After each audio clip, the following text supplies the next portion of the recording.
chiquillos. Son hartos, a lo mejor. Me he 46 fijado, en total. son 46 en total. Sí, 46. Ya. Bueno, me he dado cuenta que varios no alcanzan a llegar o tienen problemas, parece, con el internet. Sobre eso mismo, profesora, por eso le habíamos pedido si es que la reunión podría ser a las 20:30. No, 20:30 es demasiado tarde para mí. Sobre todo porque yo mañana tengo turnos, chiquillos. Entonces tengo que dejar todas mis cosas, digamos, listas. Ya, pero de todas maneras yo igual voy a dejar los videos en línea. Porque yo generalmente cuando hago clases en vespertino llego a clases a las 6:30. No hago más tarde que eso. No, sí se entiende. Sabemos que por contrato también nosotros tenemos que respetar que a las 18:30 en adelante. Claro.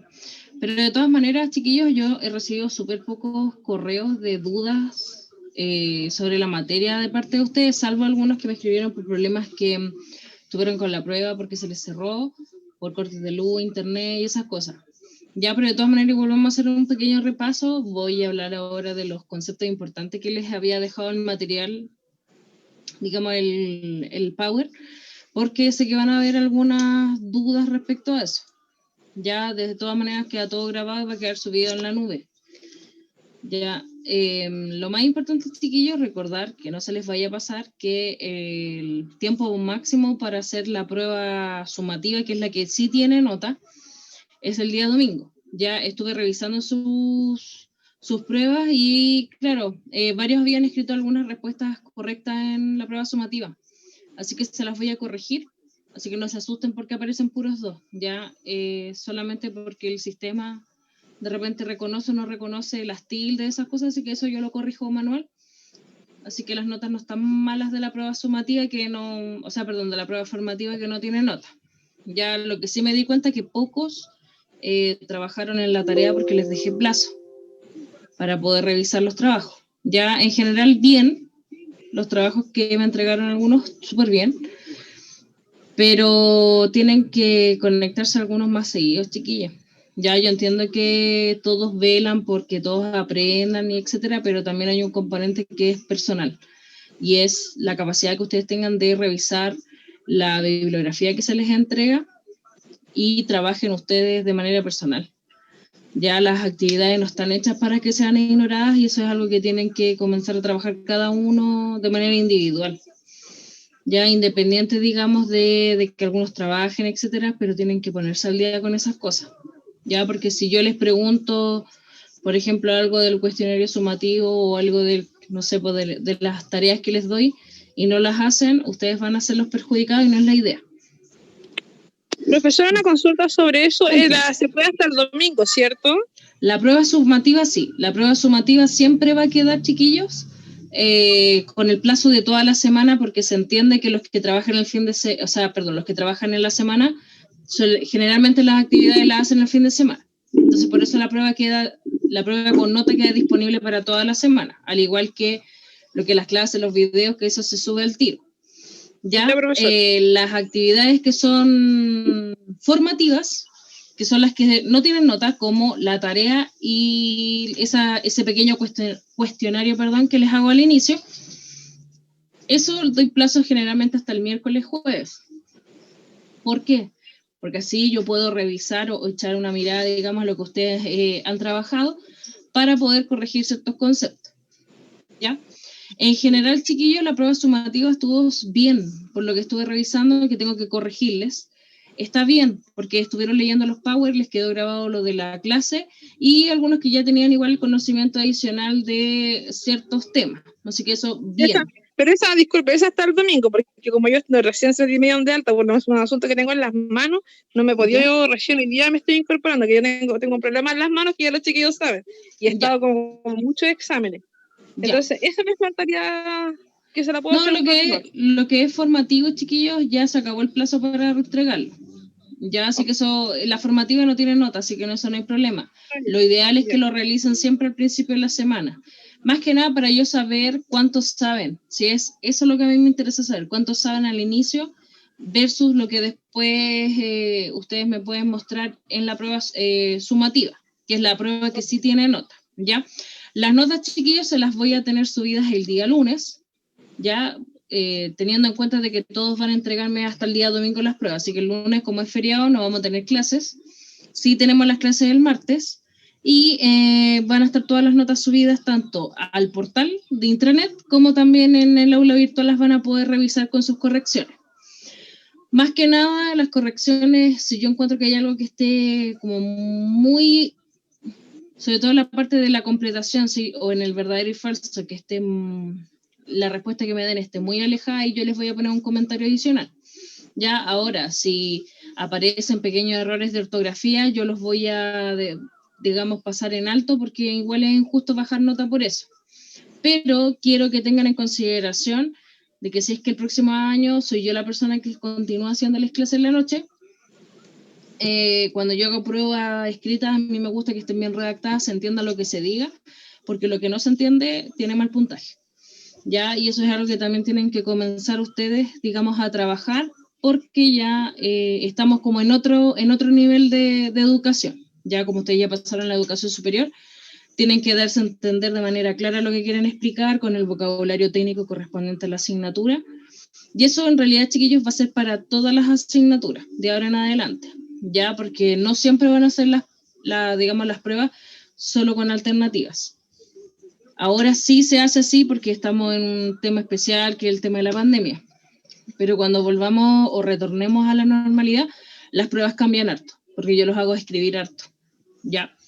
No es como pura selección múltiple. Eso se los dejo desde ahora sí como en claro, para que después no se sorprendan con las pruebas en el futuro. ¿Ya? Ya dejé pasar un buen rato para que sigan entrando compañeros, de todas maneras yo igual los voy a ir aceptando. Ya, chiquillos, en consideración, no vi que hubieran mayores problemas al parecer con la clase o con las PPT, porque no recibí preguntas específicas, ¿ya? Así que ahora lo que vamos a ver son algunos conceptos que sí son importantes dentro de la unidad 1, que se los voy a explicar, y esto podría entrar sí o sí en el examen final, para aquellos que tengan que rendirlo, obviamente, los que no lo van a rendir, bien, o sea, sería lo idóneo de que todos pudieran al menos eximirse de esta asignatura con buenas notas.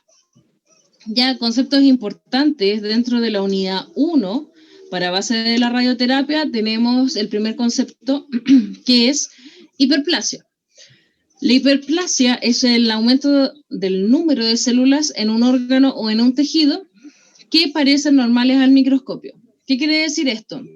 Por ejemplo, cuando nosotros nos cortamos la mano, el dedo, etc., a nosotros se nos hace una herida abierta. Esa herida abierta no puede quedar así porque damos paso a el ingreso de agentes patógenos que nos pudieran enfermar, ¿ya? Cualquier tipo de infección de tipo bacteriana o viral. ¿Qué es lo que pasa? El cuerpo de manera automática detecta que hay un tejido abierto y lo va a intentar cerrar, ¿ya? Esto se puede producir primero con la hiperplasia, que es el crecimiento de ese mismo tipo celular. Es decir, crece el mismo tipo de células, ¿ya? Y va a reemplazar este tejido que ha sido roto. Entonces, si nosotros tomamos una pieza de digamos, de este tejido, vamos a ver que son exactamente iguales al microscopio. Van a tener las mismas características, si los ponemos en tinción, se van a ver de la misma forma, etc. ¿Ya? En el fondo, la hiperplasia es rellenar tejido con el mismo, digamos, del mismo tipo, con el mismo tipo de célula. ¿Ya?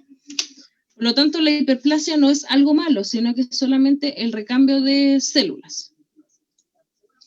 La displasia, a su vez, va a ser un término que va a describir la presencia de células anormales, es decir, no son las mismas células que inicialmente componen este tejido u órgano.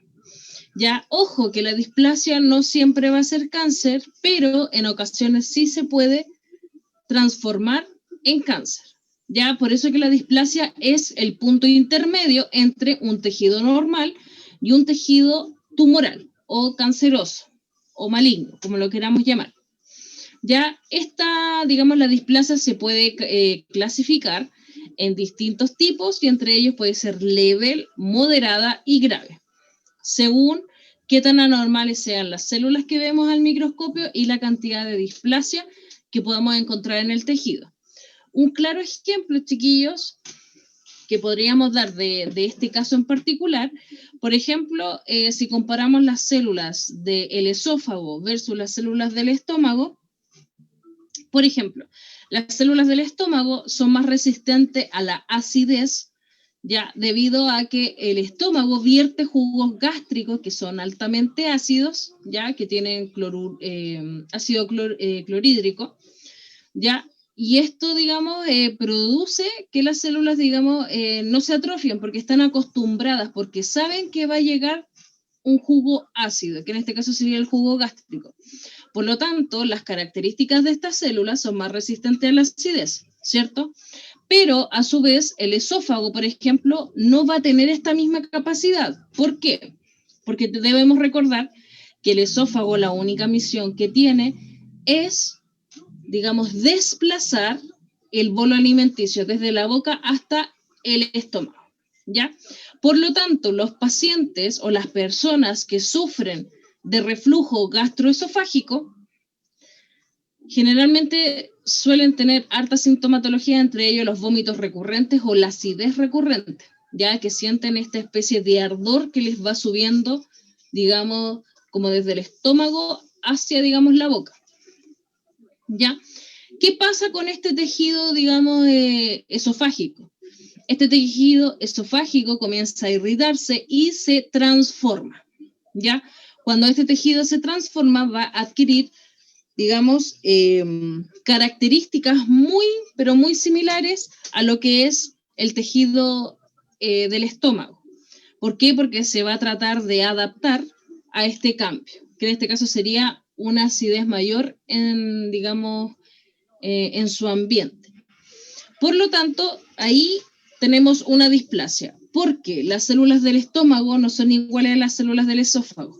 Sin embargo, producto de esta enfermedad, que sería a lo mejor una falla en el esfínter, ya podemos generar esta displasia, que va a ser un recambio celular en el tejido del esófago, volviéndose más adaptativo, digamos, o más parecido al estómago.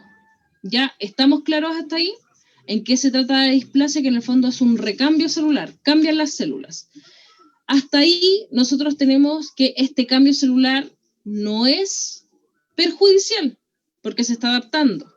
Pero en ocasiones estos tejidos se vuelven tan irritables y es tanta la cantidad a lo mejor de acidez que el cuerpo no aguanta o el esófago no aguanta y comienza a generar una cantidad excesiva de células. Y cuando estas células dejan de ser normales, se transforman en cáncer. Por ejemplo, si ustedes ven en el esquema que tengo acá en... Ahí no les mostré la pantalla, que soy pava. Y acá está la, digamos, la presentación. Si ustedes se fijan, acá tenemos un tejido normal, ya, en el cual podemos ver que tiene células que están como distribuidas de manera como bien relajada, por así decirlo. Es decir, tenemos células que están amontonadas unas sobre otras, ¿cierto? Y tenemos nuestro tejido normal. En la hiperplasia, como mostrábamos hace un rato, es el mismo tipo de tejido. Si ustedes lo ven, es exactamente igual al tejido inicial, ¿ya? La única diferencia es que tenemos un poquito más de acúmulo de células, porque eso en el fondo es la displasia. Es un aumento de las células, pero en el microscopio se ven normal, tienen las mismas características que el tejido inicial. Suponiendo que esto es el tejido del esófago, acá tenemos el esófago normal, no sé, se produjo una herida por una comida irritante, por ejemplo el ají, se cambia este tejido y si ustedes se fijan, sigue siendo normal. Cuando tenemos acidez o reflujo gastroesofágico, si ustedes se fijan, las células comienzan a cambiar su forma. Tienen unos núcleos más alargados, son más grandes, etc. Cuando esta displasia comienza a tener cambios completamente anormales, es decir, las células dejan de ser normales, se transforma en cáncer. Cuando las células mantienen esa forma displásica, es decir, cambian del tipo de tejido, pero no son anormales porque no tienen características anormales, se mantienen una displasia como, entre comillas, normal o benigna.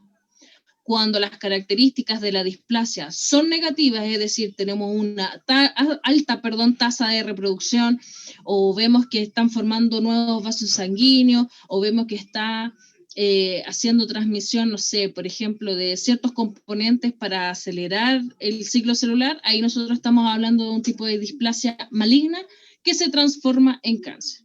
Ya, por lo tanto, la displasia va a ser el cambio celular de tipo medio, es decir, entre una célula normal al cáncer. Ahí estaría la displasia, entre medio. Ya, porque la displasia puede como no puede ser cáncer. Y esto va a depender obviamente de agentes externos, como podría ser radiación, como podrían ser elementos químicos, como podrían ser elementos hereditarios, como podrían ser a lo mejor efectos físicos que producen que finalmente este tejido se transforme en cáncer. ¿Ya? Si ustedes se fijan, esto representa como la visión del microscopio.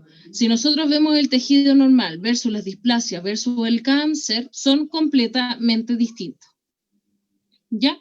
Hasta el momento, chiquillos, ¿estamos claros o seguimos teniendo dudas? ¿O está de momento como todo bien?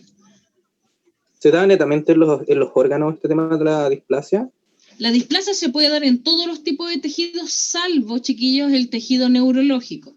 ¿Por qué? Porque las neuronas no se pueden, digamos, como recuperar. Es decir, una neurona muere o se atrofia y queda atrofiada o muerta de por vida. No asimismo con el resto de los tejidos, que puede ser, por ejemplo, el hepático, el gástrico, el pancreático, la piel, etcétera, etcétera. ¿Ya? ¿Óseo también? ¿El qué, perdón?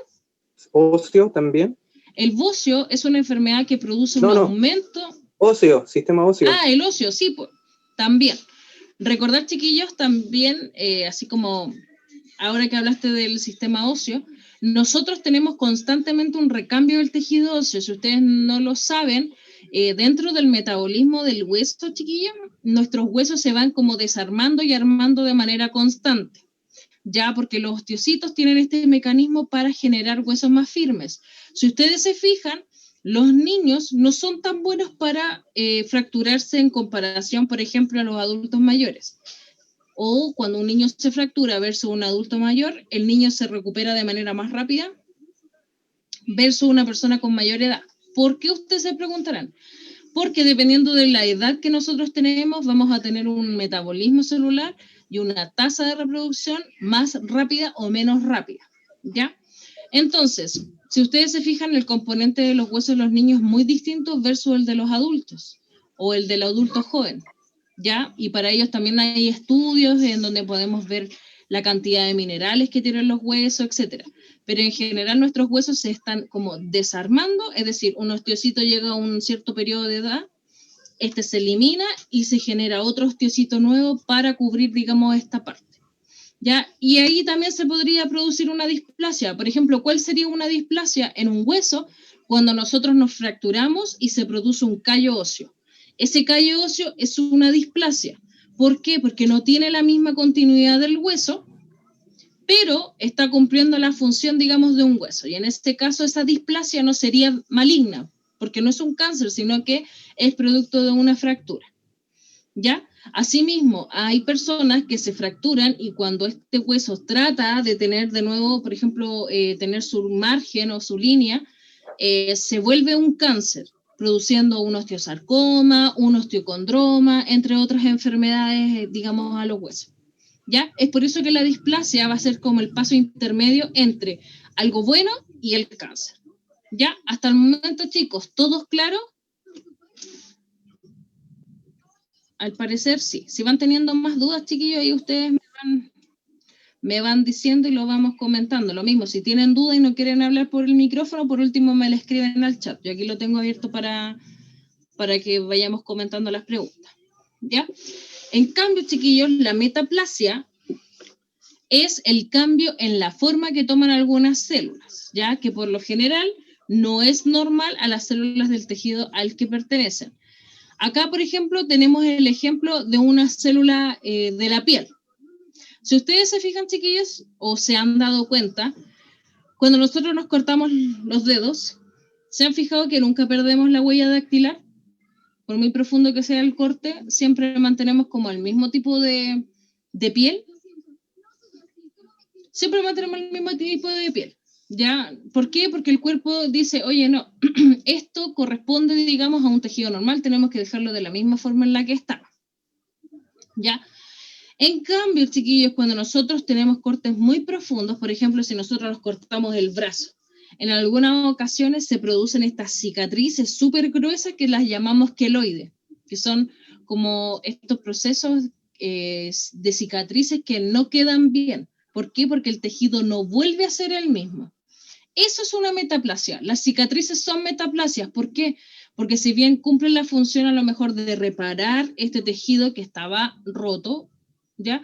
Pero no mantiene la misma forma normal de la célula. ¿Ya? Entonces, dígame. ¿Quién me habló, chiquillo? No, parece que no. En cuanto a la respuesta que dice Daniel, dígame.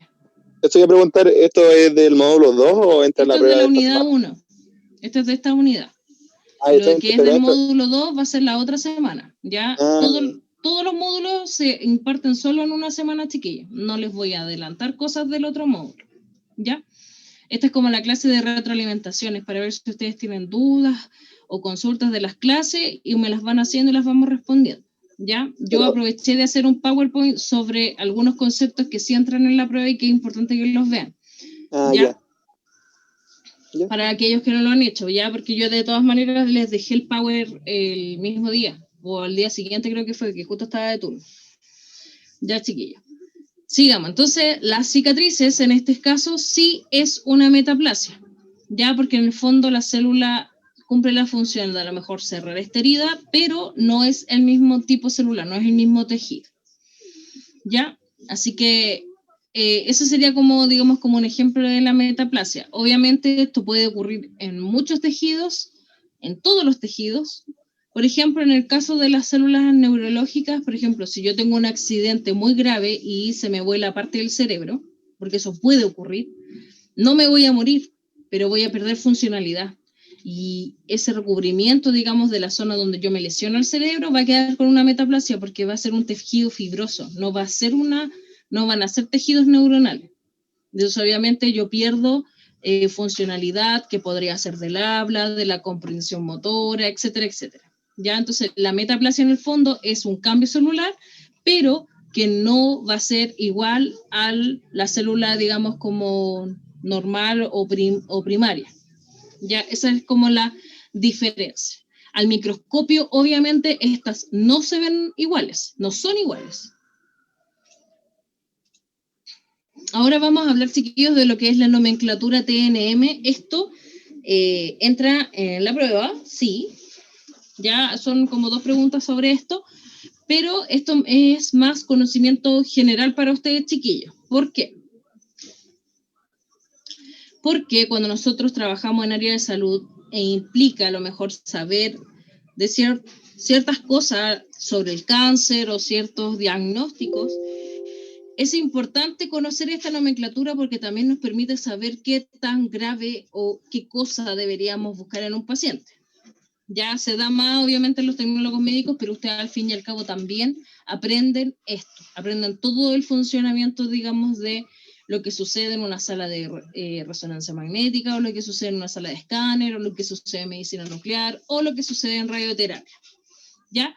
Y en el fondo la nomenclatura TNM va a referirse al estadio o a la extensión del cáncer. Vale decir qué tan grande es el tumor o cuánto se ha extendido, es decir, cuánta metástasis tenemos en producto de este cáncer.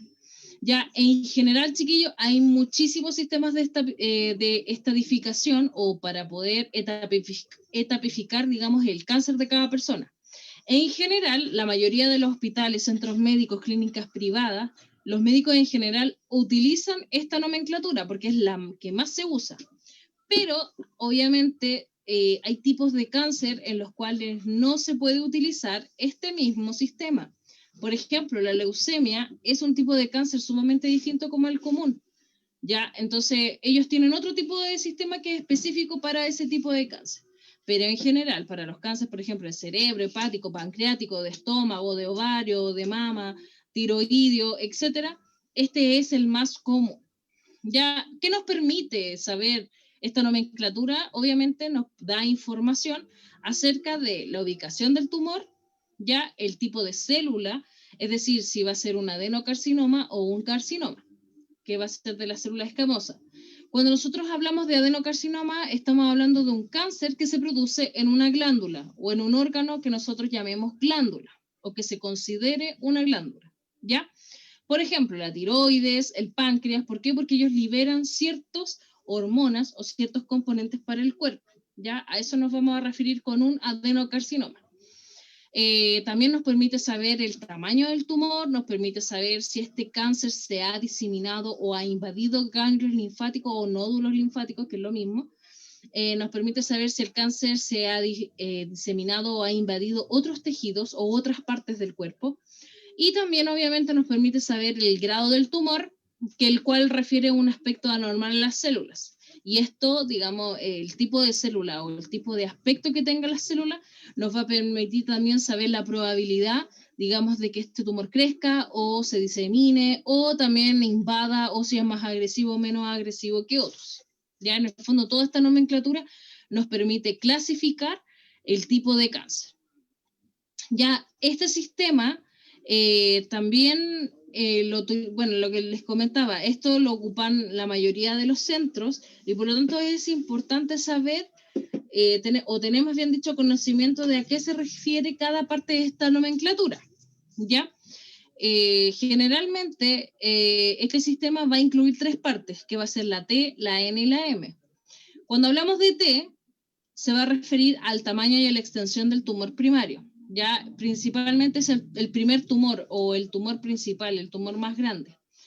Ya, entonces, cuando yo le pregunto a ustedes, por ejemplo, no sé, la definición que indique de la nomenclatura TNM, ¿a qué se refiere el tamaño, la extensión del tumor? Ustedes me tienen que decir se refiere a la T. O si se lo pregunto a la inversa, ¿qué significa la T en la nomenclatura TNM? Y ustedes me tienen que indicar, se refiere al tamaño y a la extensión del tumor principal o el tumor primario. Ah, perfecto, está bueno. ¿Ya?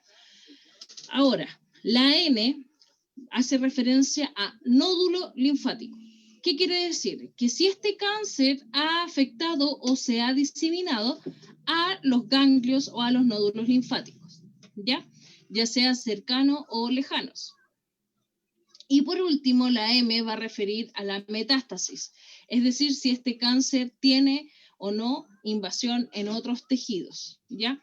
Entonces, cuando nosotros hablamos de la T o tumor primario, vamos a tener 3 nomenclaturas adicionales.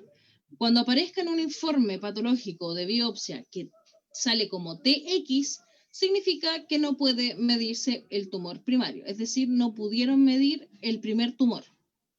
¿Esto por qué se puede dar?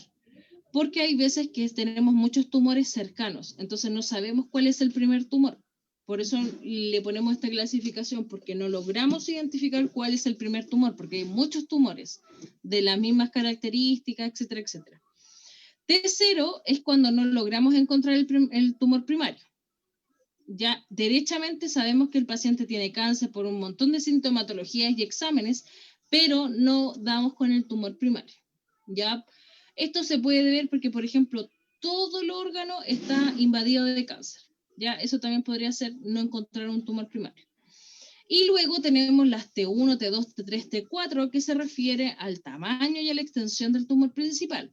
Obviamente, mientras más grande es el número, nos va a indicar que es más grande o tiene más crecimiento en comparación a los otros. Ya vale decir que mientras más grande es este numerito, significa que el tumor es cada vez más grande. Y esto ocurre lo mismo con los ganglios linfáticos. Cuando aparece la NX, significa que no podemos medir cáncer o no tenemos cómo sacar una biopsia a lo mejor de ciertos ganglios cercanos a este cáncer porque no se pudo hacer.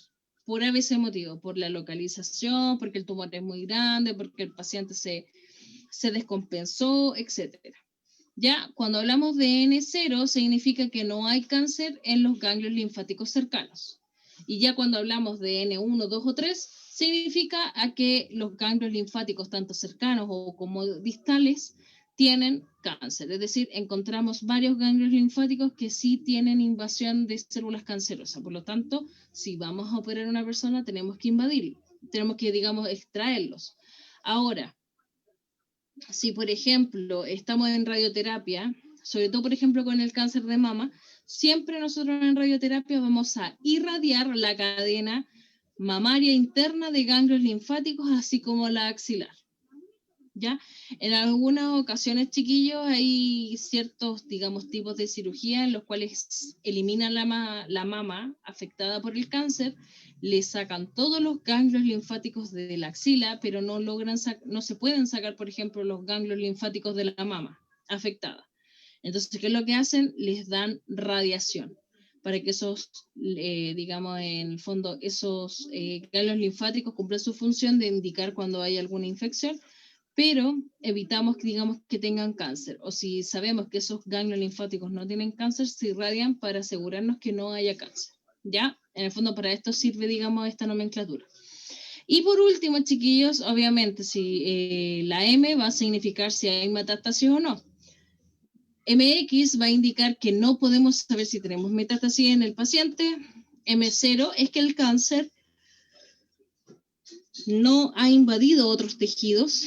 Y por último, el M1 indica que el cáncer sí ha diseminado otras partes del cuerpo o sí ha invadido ciertas partes del cuerpo. Por lo tanto, tenemos que indicar cuáles son los órganos afectados por este cáncer. ¿Ya? Ojo, chiquillos, que cuando yo les pregunte sobre estas cosas, no les voy a preguntar qué es MX, qué es M0, porque es demasiada información, ¿ya? Pero sí me interesa que sepan qué es la M, qué es la N y qué es la T. Obviamente sus definiciones, digamos, como general, ¿ya? Ahora, si yo les empezar a hacer muchos ejercicios acorde a esto, claro, yo ahí sí podría pedirles qué es MX, qué es M tanto, etcétera, etcétera. Pero si no se los voy a preguntar de esa manera, sino como una definición general, ¿ya? No sé si hay más dudas o consultas sobre la clase anterior o si hay algo que le esté dando vuelta, acorde a, no sé, a la asignatura o las pruebas, etcétera, etcétera. Profe, yo quedé con la duda sobre el tema del ganglio linfático, en este caso si se extirpa una mama. ¿Ya? Ya, usted acaba de decir que si en este caso se extirpa la mama, obviamente retiran esos ganglios que están ahí, o quedan igual algunos. Mira, en estricto rigor, toda cirugía no es 100% perfecta. Generalmente, como por protocolo de cáncer, cuando a una mujer se tiene, por ejemplo, la mama izquierda afectada, se saca toda la mama o parte de esa mama izquierda y se le saca la cadena ganglionar que es de la axila. ¿Ya? ¿Por qué? Porque la de la axila es más propensa a propagar otros órganos en comparación a la cadena mamaria interna de ganglios axilares. Entonces, generalmente las pacientes que tienen, por ejemplo, cáncer de mama, ellas pasan por quimioterapia, por cirugía y por radioterapia, sí o sí. La inmensa mayoría suele tener todos los tratamientos. No es como que les den solamente uno y bien. Son casos muy puntuales y dependiendo del tipo de cáncer, ya dependiendo del tipo celular, de las características de las calcificaciones, etc. Son muchos estudios como que se hacen para dar estos tratamientos. Pero en general hay veces y suele pasar que los médicos no logran sacar todos los ganglios linfáticos porque a lo mejor durante la cirugía no los encontraron. Ya, porque tenemos que entender que también el cuerpo humano tiene sus excepciones y no todo es como la anatomía del libro. Ya, entonces a lo mejor podemos tener estos ganglios situados en otro lugar. Entonces, ¿qué es lo que hacen? Ellos toman una tomografía computada posterior, digamos, a la operación y revisan dónde están estos ganglios linfáticos y los irradian. Entonces, en vez de sacarlos, les ponemos radiación para ver si en caso que tuvieran efectivamente esos ganglios cáncer o células cancerígenas que pudieran diseminarse, los destruimos para que de esta manera el cáncer no se siga propagando. Independiente que estén sanos. Independiente si están sanos, se irradian igual como por si acaso, como por método preventivo. Profe, yo le quería pedir si me podía explicar las etapas de la carcinogénesis, que por más que leo me enredo con la 2 y la 3, por favor. Ya. No hay problema. Déjame abrir la presentación de oncología y cáncer. ¿Pero es por el esquema o es por...? Porque hay dos esquemas. Yo les dejé uno que era un poquito enredado y el otro que es como más expedito. Es que hay una diapositiva que tiene las 3 definiciones, pero Esta. esa, no, la otra. Por más que leo, no veo la diferencia, no me cuesta. A ver, espérate. Esta, no. No, esa. La de la fisiopatología del cáncer. La otra. La anterior, creo que. Ya, la de iniciación, promoción, sí. Progresión. Ya. Sí. Ya, volviendo, digamos, ya, ¿qué es carcinogénesis? Sabemos que es el proceso por donde se inicia, digamos, el cáncer, ¿ya? Esta se divide en tres etapas. En el fondo, lo que nos dice esta, digamos, definición es que el cáncer tiene 3 fases por las cuales pasa, ¿ya? La primera, que va a ser la iniciación, ocurre en el núcleo, es decir, en los genes. Por eso habla del nivel del genoma. Ocurre en los genes. Y ahí se producen las alteraciones en donde se pueden dar 2 casos. El tumor benigno y el tumor maligno. ¿Ya? El tumor benigno es un tumor que lo único que hace es un crecimiento de células. Y eso es todo. No produce como otra cosa. ¿Ya? No es que produzca metástasis, no produce invasión a otros tejidos. Solamente es un cúmulo de células que producen un tumor gigante. Y en esa oportunidad yo les di como ejemplo el mioma. ¿Por qué? Porque el mioma solamente produce un tumor. Es decir, es una masa grande o varias masas, digamos, dentro del útero. ¿Genera complicación así como que la paciente se va a morir? No, pero sí produce enfermedades secundarias como hemorragias, ¿ya? Podría eventualmente desplazar parte de los órganos si este mioma es muy grande, ¿ya? Y pudiera, digamos, ahí afectar como otras cosas. Pero en estricto rigor, ese tumor primario, que es benigno, no produce la muerte, ya no te va a producir la muerte. Pero cuando estas cadenas de ADN se alteran y se produce una mutación, por ejemplo, si yo le puse mucha radiación a una paciente, por así decirlo, y justo las células, digamos, del útero, porque le hice una pelvis y justo las células del útero, se les hizo tira su cadena de ADN y estas células comenzó a replicarse y generó un cáncer maligno. A eso se refiere. Ese evento puntual en donde yo puse un factor externo que produzca la mutación o hay un factor, por ejemplo, hereditario, que sería un gen que produzca cáncer, que por ese motivo se activa, esa es la iniciación, es decir, es la primera etapa por la cual el cáncer se va a formar. ¿Ya? Es por eso que acá dice que los agentes que actúan en la primera etapa pueden ser físicos, químicos o virales. ¿Ya? Cualquier factor que pudiera generar el cáncer en una célula, por la rotura de cadenas de ADN o porque esta célula se saltó un proceso y estaba mala, etcétera, etcétera. Ya, hasta ahí. ¿Estamos bien con lo que es iniciación? Sí, ahí le voy agarrando más. Ya. Luego tenemos la promoción, que en el fondo va a representarse por la etapa del crecimiento tisular. Cuando hablamos de crecimiento tisular, nos referimos a que aumentan la cantidad de células cancerígenas.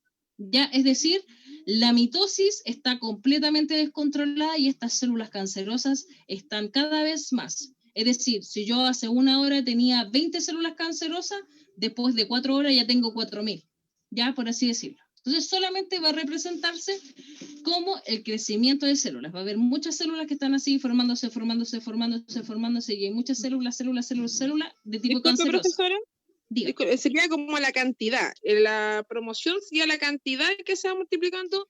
Exacto. ¿Eso sí? ¿Se comprende así, cierto? Sí, súper bien.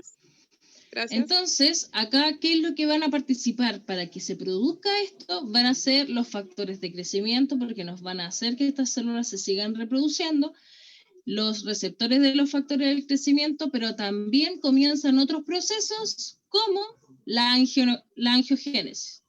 En el fondo, esta etapa de promoción no es que ocurra en un par de horas, esto puede ocurrir incluso en meses, incluso puede ocurrir en años, porque hay cáncer que son súper agresivos, que en cuestión de semanas se diseminan muy rápido y no tenemos cómo saber que había cáncer, como en algunos casos que es un cáncer súper lento y progresivo y esta etapa puede pasar hasta años antes de que el paciente sepa que tiene cáncer, ¿ya?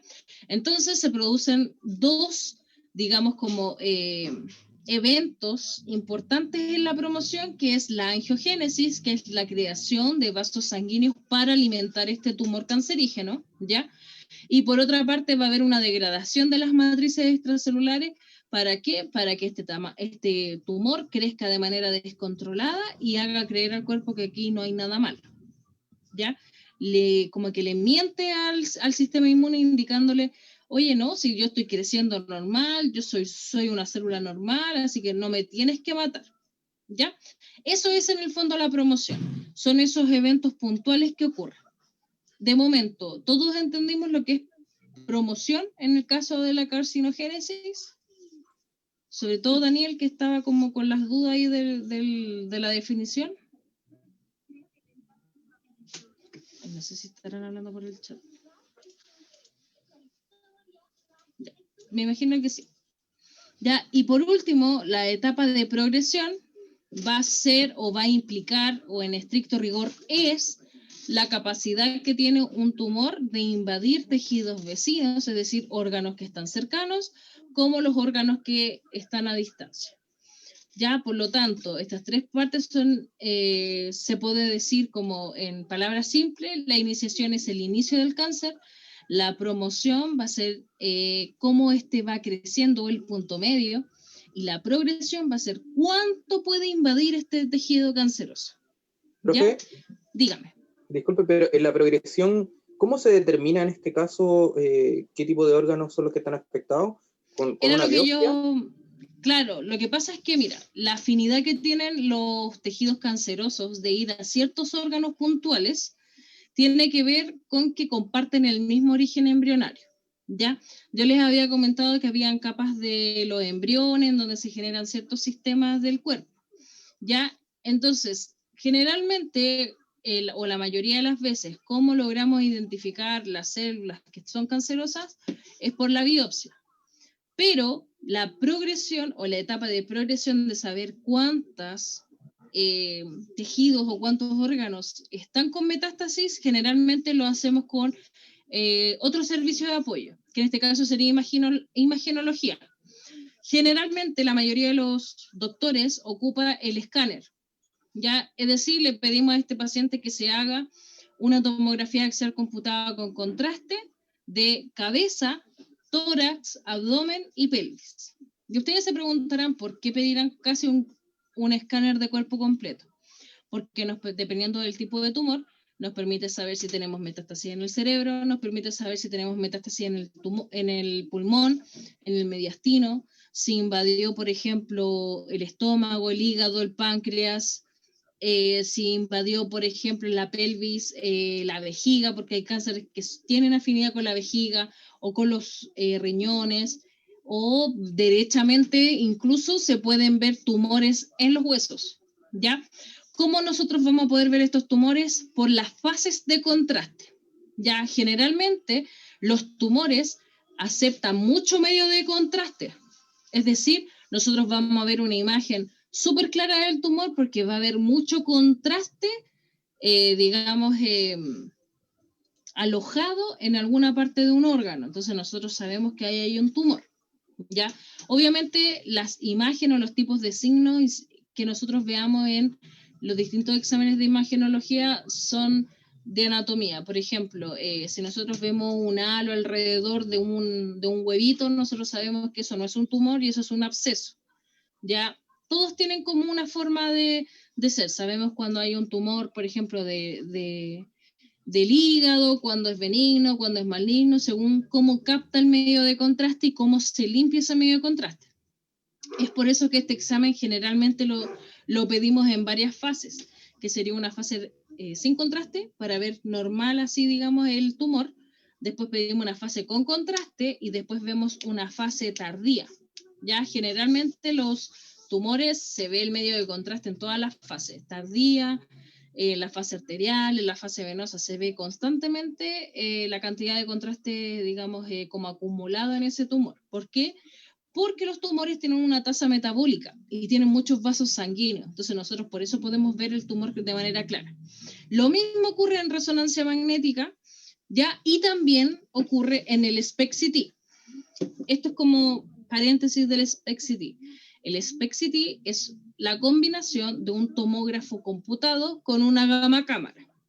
Lo que nosotros hacemos con el paciente, le damos una dosis de radiación que generalmente puede ser de flúor 18 o otros, digamos, radiofármacos, dependiendo del tumor que queremos mirar.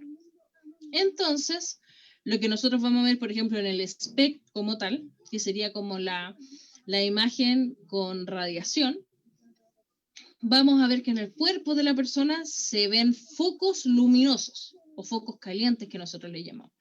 Y ahí nosotros sabemos que tenemos tumores o hay metástasis de este tipo de cáncer, por ejemplo, si fuera un cáncer, por ejemplo, de próstata.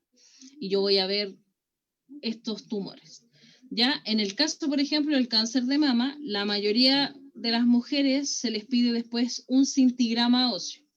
El scintigrama óseo es un examen que se realiza en medicina nuclear, en donde a la paciente le vamos a dar una dosis de radiación de tecnesio 99 metaestable.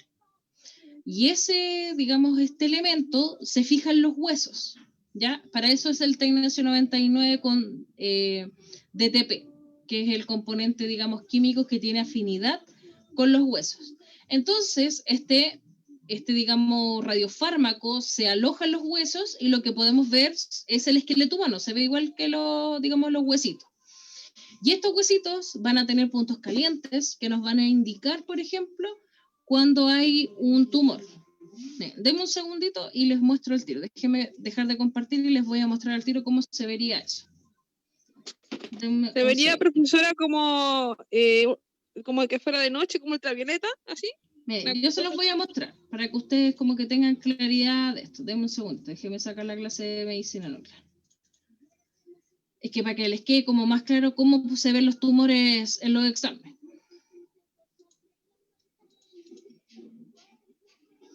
Que quiero ver uno patológico, este me gusta a mí. Denme un segundito para mostrárselo. Que así les va a quedar como más claro cómo se ven los tumores.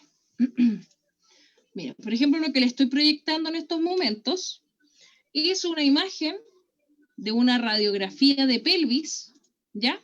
Y a su vez estamos viendo un scintigrama óseo. Este es el que yo les digo que se les pone un radiofármaco que se aloja en los huesitos, ¿ya? Por ejemplo, si ustedes ven esta imagen de una pelvis, podemos notar que el hueso está como agujereado, ¿ya?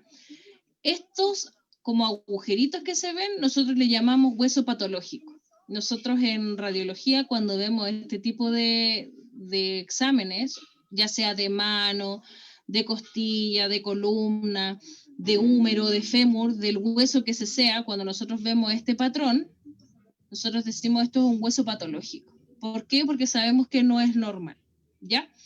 Entonces, por ejemplo, ya, siendo esta la pelvis de una mujer, nosotros le preguntamos a la señora, disculpe, ¿usted tiene otra patología? Y a veces dicen, sí, tengo cáncer de mama. Entonces después les piden un scintigrama óseo para ver si hay metástasis. Si ustedes se fijan, en la imagen normal logramos ver todos los huesos, ¿cierto? Ahí se ve, por ejemplo, el fémur, se ve el sector de la rodilla, la tibia peroné, los huesos del pie, el tobillo, vemos el cráneo, los hombros, las costillas, la columna, la pelvis, ¿cierto? Pero si ustedes se fijan acá, hay como manchas súper oscuras.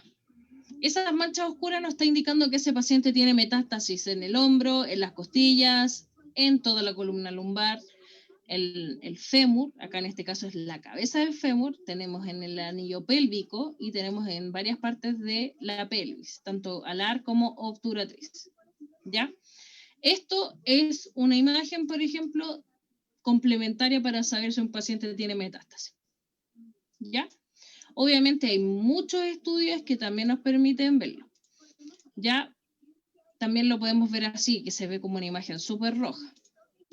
Ya, déjenme ver otro spec para que ustedes como vean que también se pueden ver como otras imágenes. Déjenme ver si logro el spec city. No, acá no estaba el spec city.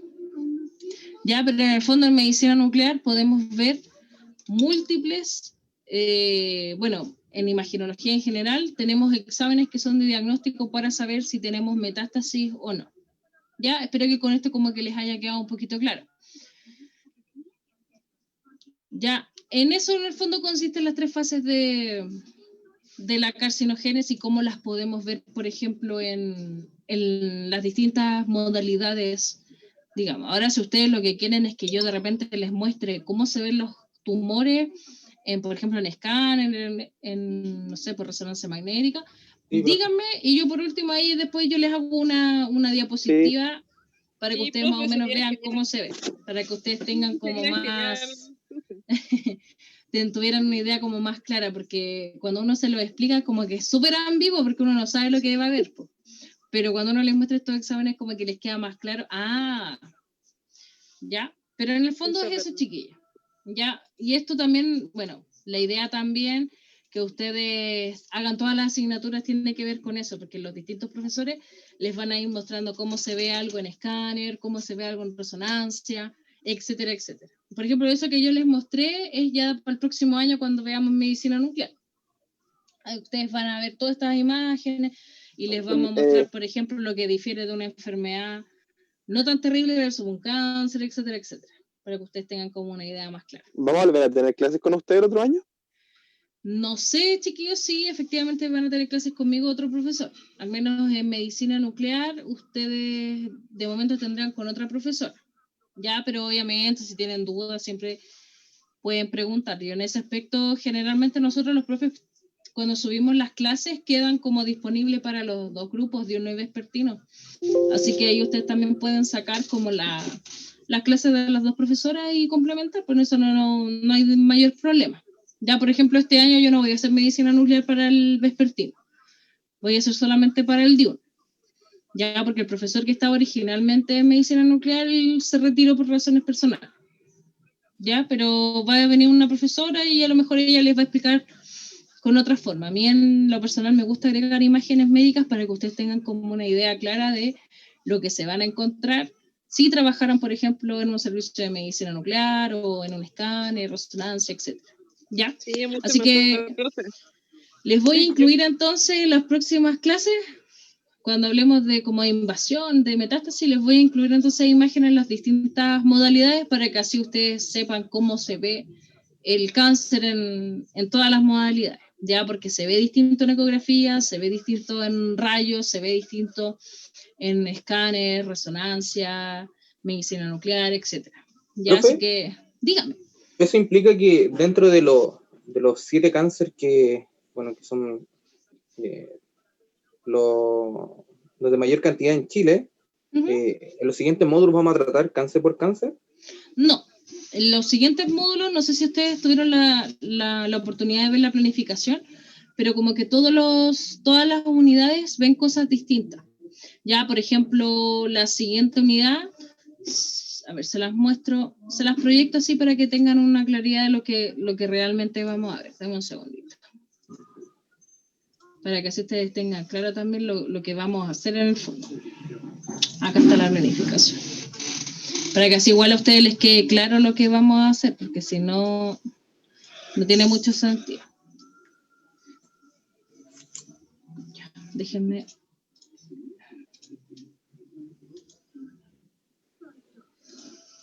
Acá está, ya, compartir. Ya, chiquillos. Bueno, igual se ve chiquitito. Pero, por ejemplo, la primera unidad, que es la que estamos viendo, son las enfermedades oncológicas más frecuentes. Y en el fondo acá tenemos distintos criterios que nos permiten saber, por ejemplo, las fases del cáncer, lo que es la estadística del cáncer en Chile, factores básicos que determinan el cáncer, etcétera, etcétera. ¿Ya? En el módulo 2 vamos a tener la introducción a la radioterapia. Entonces, ¿qué cosas vamos a ver? hitos importantes de la historia acerca de la radioterapia. Vamos a identificar la estructura de la materia que tiene que ver con la estructura de los átomos, ya que es un electrón, que es un neutrón, un protón. Vamos a aprender también lo que son los isótopos, ya vamos a ver lo que es el número atómico, número másico. Vamos a también ver los distintos tipos de radiaciones, ¿ya? Vamos a ver los distintos tipos de rayos X según su potencia de voltaje. Vamos a conocer lo que es el concepto de radiactividad. Vamos a identificar la acción y los efectos de la radiación en los tejidos vivos. Obviamente toda esta materia, si ustedes se fijan, chiquillos, en la planificación que tienen subida digamos al aula virtual, acá aparecen estos libros, ¿ya? En el aula virtual tienen estos mismos libros, pero con los capítulos específicos para todos estos criterios de evaluación, ¿ya? Entonces, en el fondo, la clase que yo les hago es el resumen de todas estas cosas, ¿ya? Lo mismo con el módulo 3, que vamos a hablar de lo que es dosimetría y seguridad en radioterapia, y aquí sí vamos a hablar, por ejemplo, de un poco de protección radiológica, así como en el último módulo que vamos a ver aspectos básicos de los tratamientos de radioterapia, que va a ser una pincelada de lo que es radioterapia, porque el próximo año es el fuerte de radioterapia, o sea, vamos a ver cosas específicas de radioterapia, ya los equipos, cómo se hacen los exámenes, etcétera, etcétera. Ya, si ustedes se fijan, igual es harta materia. Ya, pero vamos a ir poco a poco y obviamente, chiquillos, si en el módulo 2 o no sé, pues llegando al módulo 3 hay algo que no les quedó claro, van a poder seguir preguntando, no hay problema. Ya, sobre todo para el módulo 4, que lo ideal sería de que ya las dudas estén más o menos resueltas, para que de esta manera ustedes logren, digamos, rendir un examen súper bueno para aquellos que tengan que rendirlo, ¿ya? Así que les vuelvo a indicar lo mismo, chiquillos, cualquier cosa, ustedes me escriben al correo y ahí yo les estoy respondiendo dentro de lo más rápido posible. ¿Ya? ¿Profe? Dígame. Mire, yo retiré, esta es la biblioteca, pero habían, de este manual, habían 2 ediciones más. ¿Este es el que concuerda con el que indica ahí? Sí, generalmente, chiquillos, mira, el manual de, digamos, de técnico superior en radioterapia tiene varias ediciones. Son cosas muy pequeñas lo que difiere una de la otra, ¿ya? Siempre yo les dejo como los capítulos como más generales y no tan densos, porque también es difícil leer ciertas cosas cuando faltan componentes de estudio, por ejemplo, más biología celular, histología, que física, que esas cosas, ¿ya? Porque sí, nosotros también entendemos que al ser una carrera como más cortita, los contenidos son como más resumidos, ¿ya? Entonces, por eso que las ediciones varían de cosas puntuales, a veces son cosas como, no sé, no, se descubrió que el átomo ahora tiene otra cosa más y eso es lo que le agrega. Ya, esos son como los cambios que tienen las ediciones. O derechamente a veces cosas como tan simples que porque se vendieron más cantidad de libros, sacamos una nueva edición para vender más libros. Ya, por eso que las ediciones, lo ideal sería siempre trabajar con la más nueva. Ya, pero generalmente yo siempre trabajo con lo que está en ENAC. No hago ni una más nueva. Si no se las puedo entregar, no les voy a pedir una edición más nueva, sino que lo que está en la biblioteca de ENAC, para que así todos tengan acceso a la misma información. Ya, por si acaso, esos libros los pueden encontrar también como recursos en línea, chiquillos, para que así no tengan que ir a ENAC por ese motivo. Ya todos tienen acceso. De hecho, los links que yo les dejé es precisamente para eso, para que puedan ver el recurso en línea de los libros, ¿ya? Para que así tengan al menos eso claro. Obviamente todo lo que sea paper y cosas así, yo se los descargué y se los dejé en la nube para que ustedes puedan descargar. Ya, no sé si tienen más dudas o consultas, chiquillos. No, bro. Cualquier cosita me escriben a mi correo, yo feliz les escribo. Ah, sí, lo último, profe. Dígame. Entonces, las clases lo más tarde que puede ser a las 19:30. Sí, idealmente 7:30, salvo, chiquillos, que yo tuviera disponibilidad y les avisaría con antelación. ¿Saben qué, chiquillos? Sí, ahora puedo hacerles clases, no sé, pues a las 8. ¿Ya? Okay. Yo en general no me comprometo mucho más tarde porque de verdad que mi horario son como bien reducidos, porque ustedes entenderán, uno tiene familia y esas cosas. ¿Ya? Pero de todas maneras, chiquillos, yo tengo súper buena disposición. Ustedes me escriben correo y yo les contesto al tiro. Si les tengo que mandar un video explicando algo, se los voy a mandar. Ahora sí, por ejemplo, José me dice, ¿sabe qué, profe? Nadie entendió tal cosa de la materia. Yo les hago un video de nuevo o les cambio la diapositiva y se las subo para que así todos puedan, digamos, tener acceso a eso. ¿Ya? Así que en ese aspecto yo no tengo ningún problema, chiquillos, en buscar metodologías nuevas para que ustedes puedan entender algo. ¿Ya? Lo mismo, ahora si necesitan los dibujos rancios de la profe para que puedan entender algo, se los voy a hacer. Y de hecho es muy probable que la próxima clase, que es la unidad 2, voy a tener una pizarra acá atrás con varios dibujos hechos para poder explicarles cosas. ¿Por qué? Porque a mí lo que me interesa es que ustedes logren entender lo que les quiero explicar, que sí es importante, por ejemplo. ¿Ya? Así que en ese aspecto, chiquillos, siéntense tranquilos de que, por mi parte al menos, yo hago todo lo posible para que todos me entiendan. Ya, ahora si hay dejación de alguien o poco estudio, ya eso ya es un tema personal, pero si a alguien le cuesta mucho y dice, profe, no, es que no le entiendo esto, yo no tengo problema en buscar la forma de que esa persona, entienda con cabalidad la materia. Ya lo mismo, si alguien todavía está como medio dudoso con el tema de la hiperplasia, metaplasia, voy a tratar de buscar un video con monitos de las células para que ustedes puedan entender mejor los conceptos y los puedan incorporar. Ya, porque esa es la idea, que en el fondo todos logren entender a cabalidad la materia para que así la tengan incorporada de aquí para siempre. ¿Ya? Ya, profe. Así que en eso no hay ningún problema, chiquillos. No sé si hay más dudas o consultas. ¿No? Bueno, cualquier cosita me escriben, acordarse de hacer la prueba, chiquillos. Díganme. Hola, buenas tardes. Una consulta. El domingo abre el módulo 2, ¿cierto? El lunes se abre el módulo 2. Es decir, el lunes desde las 0,0,00 a las 12 en punto se abre el módulo 1, por si acaso. O sea, perdón, el módulo 2. El lunes ya van a tener disponibles las clases, las evaluaciones, etcétera. Y ahí el martes haríamos la videoconferencia porque el lunes es feriado, entonces no me permiten acá hacerles clases el lunes. ¿Ya? Pero de igual manera yo les voy a dejar las diapositivas a disposición para que ustedes, digamos, puedan revisarlas y si tienen dudas de cosas puntuales mientras pasamos la clase, lo podamos preguntar. ¿Ya? Ya, profe.